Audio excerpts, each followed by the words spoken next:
দেখো, এটা ভালো করে হাত দিয়ে মাখতে হবে, ভাববে না হাতটা এমন হয়েছে, না মাখলে হবে না, বুঝেছো বন্ধুরা? তো বলো তো এটা কি হচ্ছে, বলো, কমেন্ট করে বলবে। না আমি বলে দিই, পরে পুরোটা সাজিয়ে নিই তারপরে বলছি। এই দেখো, এই এখনো আছে, চলছে, সাজাচ্ছি। কি হচ্ছে বলো বলো বলো, তাড়াতাড়ি বলো একটু বন্ধুরা, আমি তো তোমাদের বন্ধু অনুসয়া বলছি। প্লিজ এটা আমি কি করছি ভেঙে একটু বলো। দেখো, আর এখনো দেখো, বুঝতে পারছো?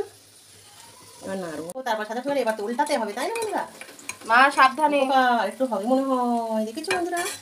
আর একটু হবে, কি দারুণ লাগছে দেখো। তো চলো এবার তোলা যাক, মানে উল্টাতে থাক। এই সরি উল্টানো যাক। দেখো বন্ধুরা কেমন লাগছে, প্রচুর নরম হয়েছে, বিশ্বাস করে দেখো, প্রচুর নরম হয়েছে। আর সাইজ দিয়ে বড় বড় করেছি, আমার মেয়ের পছন্দ বলে কথা। একবার তো করেছিলাম নারকেল পিঠে বড়া, আবার এটাই করছি। এটা ভাবি না তোমাদের সঙ্গে একটু শেয়ার করি। তোমার তালের বড়া কেমন করে করো? আমি তো সুজি, ময়দা, চালের গুঁড়ো, আঠা সামান্য, সুজি ভেজে নিয়ে তালের নোট ফুটিয়ে মৌরি দিয়ে চিনি দিয়ে পেস্ট করে রেখে দিয়েছিলাম, তারপরে সেটাকে করছি।